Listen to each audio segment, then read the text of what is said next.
your kids play golf? I mean, have you adopted that philosophy that, say, your mum and dad had with yourself and Vern growing up? Have you taken that into your own family? No, I think we just decided to let the kids do what they want to do. My daughter is not really sporty. She's more a creative side of the family. She enjoys photography, theatre. So she got the creative gene from someone.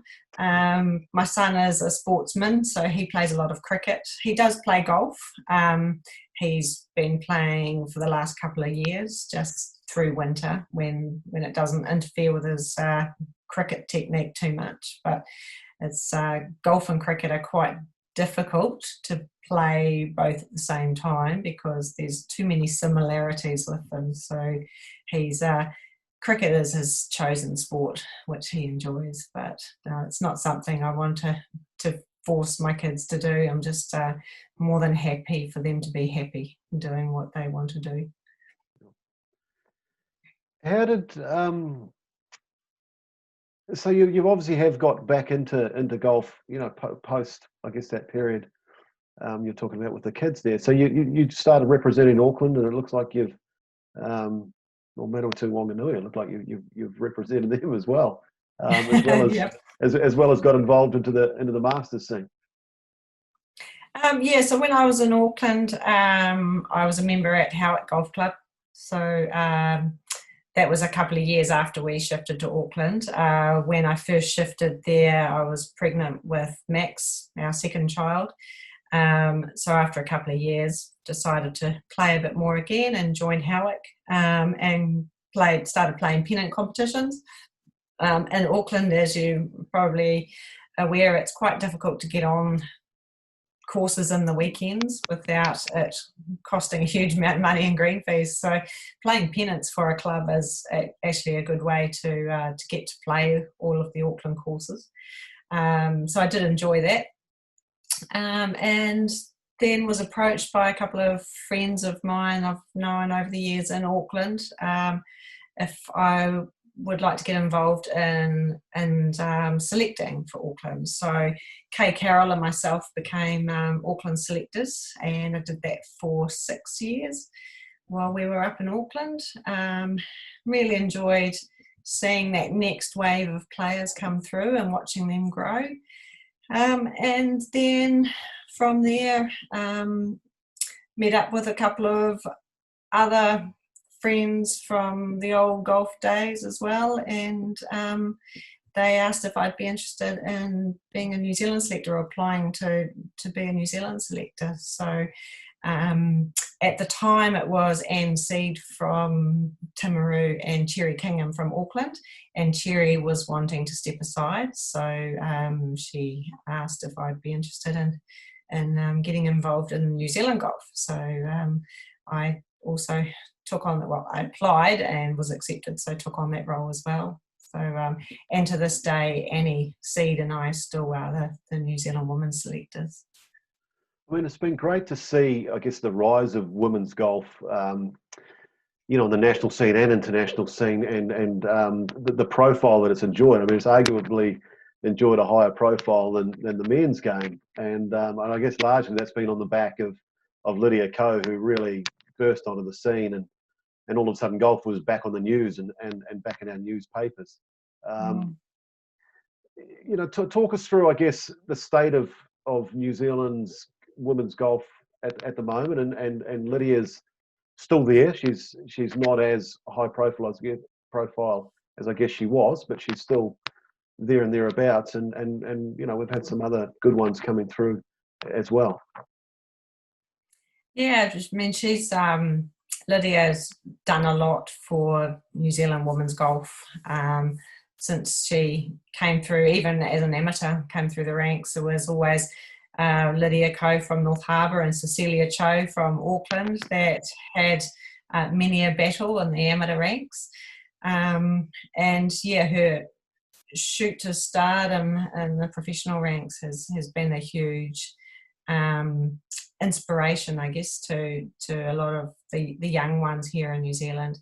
And I mean, there's a huge contingent of young Asian girls up in Auckland that all want to be Lydia, and they still do, and it's fantastic to see that. There's a lot of their motivation is seeing what she has achieved and wanting to do the same thing.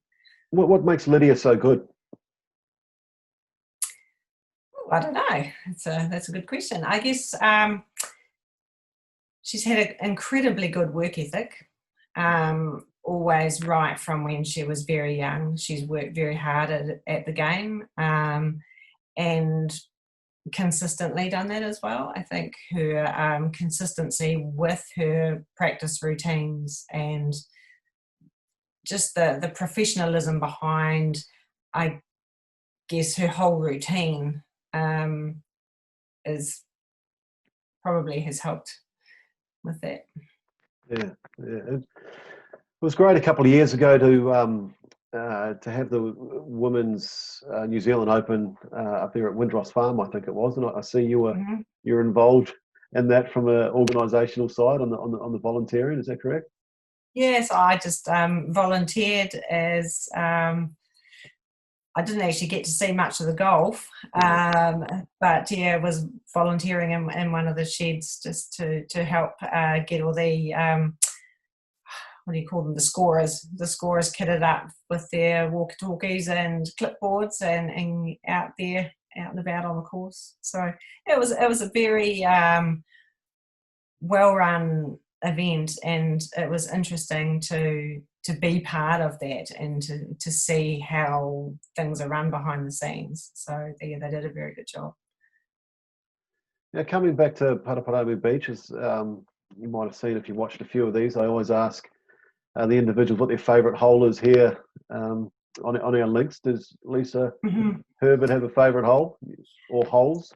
Oh, it's probably holes, plural, I'd say. I think it's hard to pinpoint down to one, although I did have a hole in one on the fifth hole once, so that's got to be up there. But I do like that string of holes 5 through to 9. I think that's my favourite portion of the course. 5 is a hero or zero hole, that's for sure. But then 6, 7, 8, and 9, I really enjoy the challenge of those holes. They're not long, but I think that when you're playing a stroke play event, if you can play those holes a couple under, play them well, they're good risk or reward holes.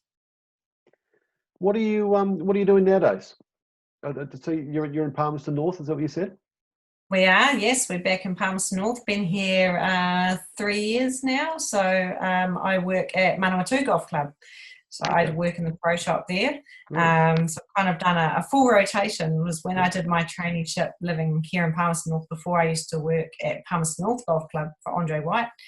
And now I'm at Manawatu Golf Club, and I work with Andre. He's not the director of golf there anymore, but we have 5 staff, so he and I work together on a Monday, and he predominantly coaches now, and Alan Hyatt is the director of golf, and we have 2 trainee professionals there as well. So it's a good place to be. Yeah, that's great. And I guess just getting towards the end here now, you know, and I didn't realise you are back in the golf scene and the golf shop there, and you know, I mean, one of the initiatives I've seen that come out of New Zealand golf in the last 4 or 5 years is the push to get more females into golf, which is absolutely fantastic. And one of those key platforms is being She Loves Golf, which we run a day here annually, and it's, you know, all about, I guess, breaking down those traditional stigmas that have perhaps been less inviting to attract people into the game. And have you, what's your thoughts around attracting more females into the game? Yeah, we do.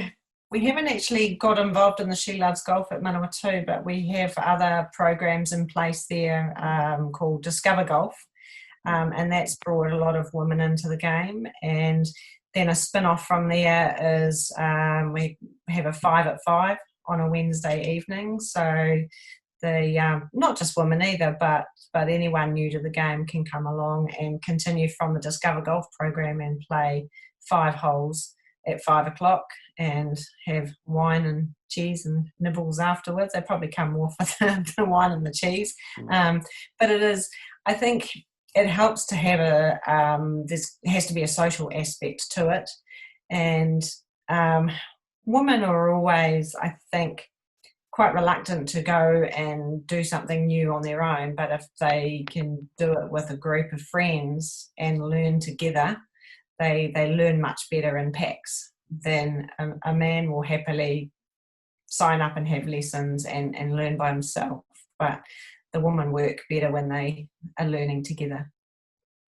Okay, well, that's really good advice, because it is something, I guess, that we take for granted. I work on a golf course just like yourself, and we come through those gates every day, and it's second nature to us. It's what we do.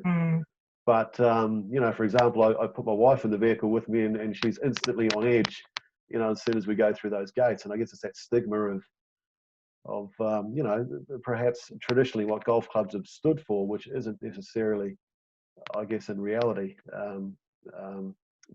what golf clubs are like nowadays. So that's really interesting, Lisa. Hey, look, that's everything from me. Like I said, these interviews are really to reconnect with people. It was lovely. I know you just live up the road there, and it was lovely to see you down at our midwinter lunch we had last year, sharing some of those memories and some of the memories that we've shared again here tonight as we celebrated our 70 years last year with that luncheon. Lisa, you've achieved some incredible things, and we've touched on just some of those. Your selections, in New Zealand teams, and not only selections, but then going on to win things, those club championships, and that name that we see very frequently on our honours board. You are a legend of our links, Lisa, and it's been lovely to hear some of those stories again tonight. I look forward to welcoming you back down the road here at Paraparaumu Beach, and come back and play a game of golf with some of those names that we've touched on tonight. Yeah, thanks, Leo. I'd love to do that. And you're doing a great job down there at Paraparaumu. The course looks fantastic. I see your posts on Facebook quite often with the sun, whether it's the sun rising or the sun setting. It always looks stunning and makes me feel very homesick. So roll on Lotto. I'd love to have a weekender down there in Paraparaumu and be able to come down and play, or maybe an early retirement. That'd be even better. So yes, I look forward to being back there one day soon. Sounds great, Lisa. Take care. Thanks, Leo. You too.